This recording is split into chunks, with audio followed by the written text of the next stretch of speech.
Just so you guys know who this is my beautiful mother, Marta Lorena. And this was the fighter. Without my mother, we wouldn't have our farm. So I honor my mother on every bag, on every burlap bag of our coffee. So this means a lot to me. Very, very important for me to honor her all the time. On these burlap bags is where we bag our beans. But another layer of protection that we apply to our beans, it's called a hermetic bag. In this case, made by Grain Pro bags.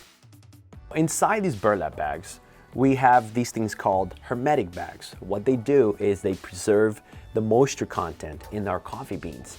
This is vital for our coffee.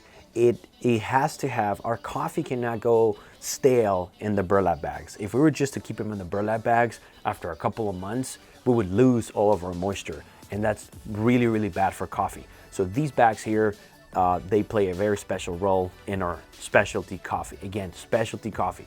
What makes a specialty coffee? All these different things that we have been covering in all of our videos. So keep tuning in. We will have more of these amazing videos in the future. Thank you very much. Click the link below, hit that like button, and subscribe to our channel. Thank you again.